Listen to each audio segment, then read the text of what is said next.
దేవుడు మీకు తోడైయుండును గాక, మీ ఆత్మకు తోడైయుండును గాక.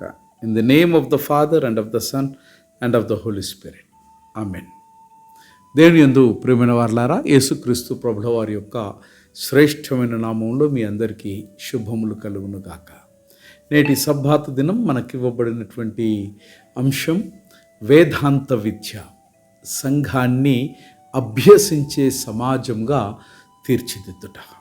ఇట్టి ధ్యానం కొరకు మనకివ్వబడినటువంటి లేఖన భాగాలు నెహెమ్యా గ్రంథం 8వ అధ్యాయం 1 నుంచి 12 వచనాలు, మొదటి సంకీర్తన, అలాగే కొరింథీయులకు వ్రాయబడినటువంటి మొదటి పత్రిక 14వ అధ్యాయం 20 నుంచి 23 వచనాలు, సువార్తల పాఠకంగా మత్తయి సువార్త 13వ అధ్యాయం 16 నుంచి 23 వచనాల ధ్యానంలోనికి మిమ్మల్ని ఆహ్వానిస్తున్నాం. నేటి ప్రపంచంలో విజ్ఞానం అపారంగా పెరుగుతుంది. ప్రతి రంగములో శిక్షణ, పరిశోధన అవసరమని అందరూ, అభ్యాసం అవసరమని అందరూ అంగీకరిస్తూ ఉన్నారు. అయితే సంఘము కూడా అభ్యసించే సంఘముగా, అనగా లెర్నింగ్ కమ్యూనిటీగా మారాలనే సత్యాన్ని చాలామంది విస్మరిస్తూ ఉన్నారు.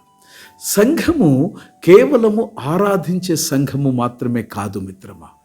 సంఘము కేవలము ప్రార్థించే సంఘము మాత్రమే కాదు. సంఘము కేవలము సేవ చేసే సమాజం మాత్రమే కాదు. సంఘము మొదటగా దేవుని యొక్క వాక్యాన్ని నేర్చుకుని, గ్రహించి, ఆచరించి ఇతరులకు బోధించే సమాజము. వేదాంత విద్య, థియోలాజికల్ ఎడ్యుకేషన్ అనగా దేవుని గురించి, పరిశుద్ధ గ్రంథాలను గురించి, సంఘమును గురించి, మిషన్ గురించి, క్రైస్తవ జీవితానికి సంబంధించినటువంటి సమస్త జ్ఞానాన్ని పరిశుద్ధాత్మ సహాయముతో నభ్యసించుటయే వేదాంతము లేదా థియాలజీ అన్నటువంటి దాని యొక్క భావనగా మనం చూస్తాం. తెలుగులో ఒక సామెతను మనకు తెలుసు, విద్య లేని భక్తి అంధభక్తి, భక్తి లేని విద్య నిష్ఫలమైనటువంటి జ్ఞానం. క్రైస్తవ సంఘము యొక్క చరిత్రను మనం పరిశీలించిన యెడల ఆత్మీయమైనటువంటి పునర్జీవమునకు, అనగా రివైవల్, పూర్వమునకు ఒక వాక్యము యొక్క పునరుద్ధరణ, రికవరీ ఇన్ ద వరల్డ్ జరిగినట్టుగా మనం నేర్చుకుంటాం. యెషయా సంస్కరణ, అలాగే ఎజ్రా కాలములో ధర్మశాస్త్రం యొక్క పఠనం, అలాగే అపోస్తలుల యొక్క బోధన, అలాగే ప్రొటెస్టెంట్ యొక్క సంస్కరణ, ఆధునిక మిషనరీ ఉద్యమం, ఇవన్నీ కూడా వేదాంత విద్య మరియు దేవుని వాక్య అధ్యాయమునకు పునాదులు. థియాలజీ అనేటువంటి పదాన్ని మనము విశ్లేషణ చేస్తే తెలుగులో చాలామంది వేదాంత విద్య అనే పదాన్ని వినినా చాలా మట్టుకు దాని అర్థము తెలియదు. ఇట్టి పదం ఆంగ్లంలో థియాలజీ అన్నటువంటి పదం 2 పదాల యొక్క సమ్మిళితం, థియోస్ ప్లస్ లోగోస్. ఇవి 2 కూడా, మరి థియోస్ అన్నటువంటి ఈ పదం యొక్క అర్థము దేవుడు, అలాగే లోగోస్ అనేటువంటి ఈ గ్రీక్ పదం యొక్క అర్థము వాక్యము, లోగోస్ అనగా తర్కము, లోగోస్ అనగా జ్ఞానము, లోగోస్ అనగా వివరణ. అందువలన వేదాంత శాస్త్రం అనగా లేదా థియాలజీ అనగా దేవుని గురించి, దేవుని కార్యములను గురించి, దేవుని ప్రకటనను గురించి సంఘము శాస్త్రీయముగా, ఆధ్యాత్మికంగా, అనుభవపూర్వకంగా అధ్యయనము చేయుటయే థియాలజీ లేదా వేదాంతము. ఇది దీని యొక్క భావన లేదా దీని యొక్క నిర్వచనం. మొదటిదిగా పాత నిబంధన గ్రంథం నుంచి మనము దేవుని వాక్యాన్ని అధ్యయనము చేయుట సంఘ పునరుద్ధరణకు పునాది అన్న విషయాన్ని నెహెమ్యా గ్రంథం 8వ అధ్యాయం 1 నుంచి 12 వచనాలలో మనము నేర్చుకుంటాం. నిర్బంధ జీవితము ముగిసిన తర్వాత యెరూషలేము గోడలు నిర్మించబడ్డాయి. అయితే నెహెమ్యా గోడల కంటే ప్రజల యొక్క ఆత్మీయ పునర్నిర్మాణంకి ముఖ్యమని భావించినాడు. అందుకే ఎజ్రా ధర్మశాస్త్రాన్ని ప్రజల ఎదుట ఆయన చదివినాడు. ఇందులో ప్రాముఖ్యమైనటువంటి కొన్ని హీబ్రూ పదాల వివరణ మనం నేర్చుకుందాం. ధర్మశాస్త్రము అన్నది ఇది దేవుని యొక్క బోధన. ఇది హీబ్రూ భాషలో తోరాగా ఇది పిలువబడ్డది. గ్రహించుట లేదా వివేచన అన్నటువంటి ఈ పదం హీబ్రూ భాషలో బిన్ అని లిఖించబడినది. అనగా బిన్ అనగా గ్రహించుట లేదా వివేచన కలిగి ఉండుట అన్నది దీని యొక్క భావము. 8వ అధ్యాయం అంతా కూడా ఒక్క విషయాన్ని మనకు చెబుతుంది. చదవడము మాత్రమే కాదు, అర్థం చెప్పబడింది, అర్థం చేసుకున్నారు, జీవితములో అన్వయించారు. ఈ సత్యాన్ని మనం నేర్చుకుంటాం. అక్కడ నిజమైనటువంటి వేదాంత విద్య ఆరంభమవుతుంది. నేటి సంఘానికి మనకు ఇవ్వబడినటువంటి అన్వయం, ఈ రోజుల్లో అనేకులు వాక్యాన్ని వింటున్నారు, కానీ కొద్దిమంది మాత్రమే అట్టి వాక్యాన్ని అధ్యయనము చేస్తున్నారు. వాక్యాన్ని తెలుసుకుని సంఘము తెలుసుకోలేనటువంటి సంఘము తప్పుడు బోధలకు లోబడుతుంది. మూఢనమ్మకాలకు వాక్యము తెలుసుకోలేని సంఘము బానిసవుతుంది. వాక్యము తెలుసుకోలేని సంఘము వ్యక్తి యొక్క పూజలో పడిపోతుంది. వాక్యము తెలుసుకోలేని సంఘము సువార్త సత్యాన్ని పూర్ణంగా కోల్పోతుంది. అందువలన సంఘం యొక్క పునరుద్ధరణ వాక్య అధ్యయనముతోనే ప్రారంభమవుతుందన్న సత్యాన్ని మనము మరిచిపోకూడదు. పాత నిబంధన గ్రంథం నేర్పిస్తున్నటువంటి సత్యము నెహెమ్యా గ్రంథంలో నుంచి సంఘము యొక్క పునరుద్ధరణ శాస్త్రీయమైనటువంటి వాక్య అధ్యయనముతోనే ప్రారంభమవుతుంది. ఉత్తర ప్రత్యుత్తరంలో భాగంగా మనము దేవుని యొక్క వాక్యములో ఆనందించువారే నిజమైనటువంటి విశ్వాసులు అన్న విషయాన్ని మొదటి సంకీర్తనలో మనం నేర్చుకుంటాం. మొదటి సంకీర్తన మొత్తము 2 మార్గాల యొక్క సిద్ధాంతంగా మనం చూస్తాం. హీబ్రూ పదం హాగా అని మనం చూస్తాం. హాగా అన్నటువంటి హీబ్రూ పదం యొక్క తెలుగు అర్థము ధ్యానించుట. హాగా అనగా మరొక అర్థము మెల్లగా వచించుట. హాగా అన్న హీబ్రూ పదానికి మరొక తెలుగు అర్థము పునరాలోచించుట.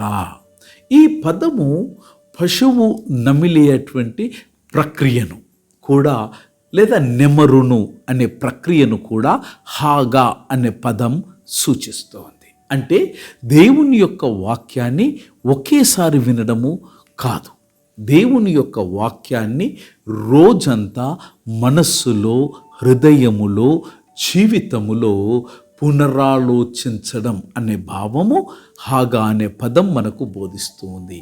ఫలితం ఏంటనగా నీటి కాలువల యొద్ద నాటబడినటువంటి వృక్షములా వారు ఉంటారు. వేదాంత విద్య కేవలము పరీక్షల ఉత్తీర్ణత కోసము కాదు, జీవిత ఫల ప్రదాత కోసము.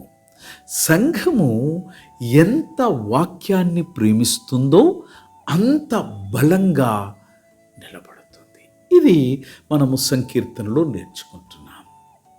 పత్రికల భాగములో కొరింథీయులకు రాసినటువంటి మొదటి పత్రిక 14వ అధ్యాయం 20-23 వచనాలలో పరిపక్వమైనటువంటి ఆలోచన కలిగిన సంఘము వేదాంత విద్య నిర్మిస్తుంది.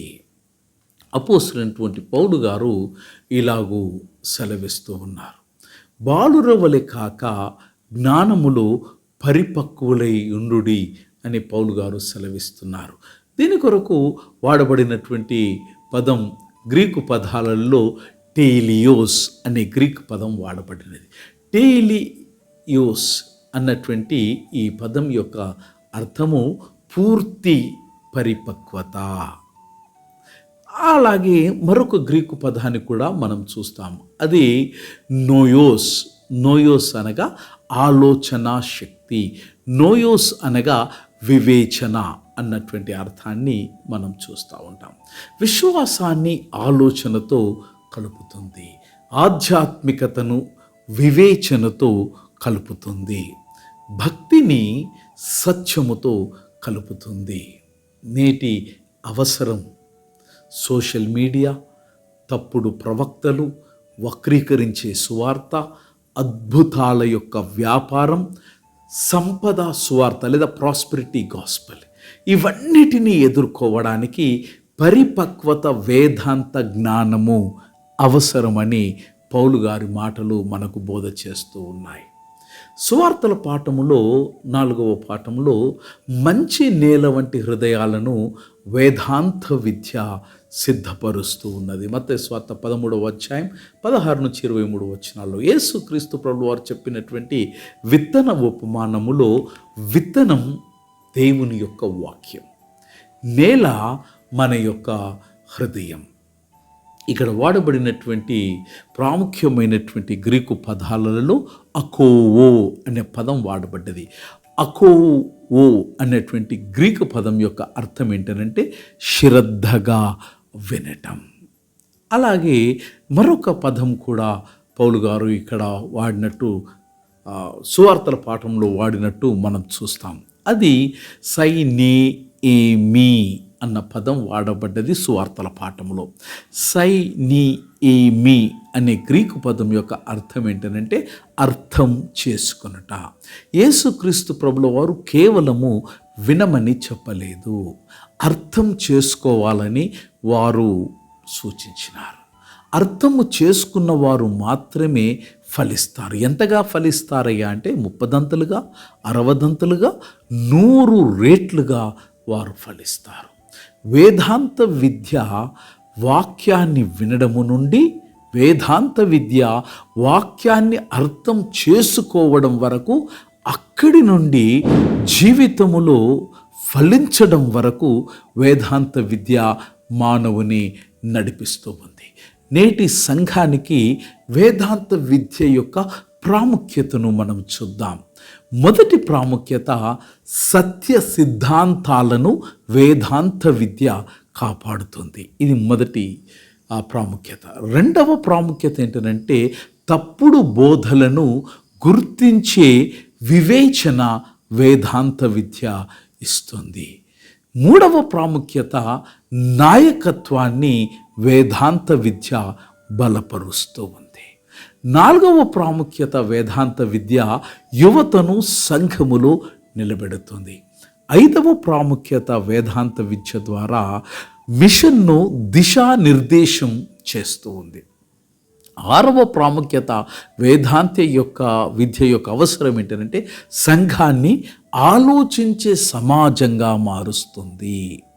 ఏడవ ప్రాముఖ్యత, వేదాంత విద్య వలన సేవను వేదాంత విద్య మరింత ప్రభావవంతము చేస్తుంది. ఎనిమిదవ ప్రాముఖ్యత, వేదాంత విద్య వలన కుటుంబాలను వాక్యాధారంగా నిర్మిస్తుంది. తొమ్మిదవ ప్రాముఖ్యత, వేదాంత విద్య వలన సమాజానికి ప్రవచనాత్మక స్వరంగా సంఘాన్ని వేదాంత విద్య నిలబెడుతుంది.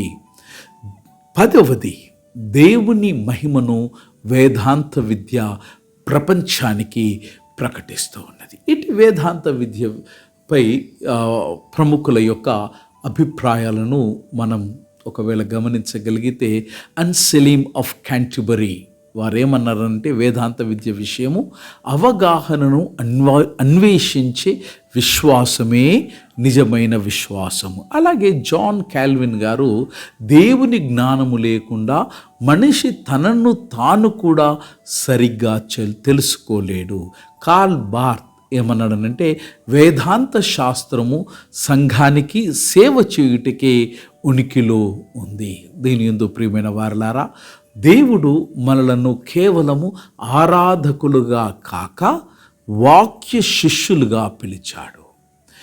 నేర్చుకునే సంఘమే బలమైన సంఘం, ఆలోచించే సంఘమే సత్యాన్ని కాపాడే సంఘం, వేదాంత విద్య గల సంఘమే భవిష్యత్ తరాలకు విశ్వాస వారసత్వాన్ని అందించగలదు.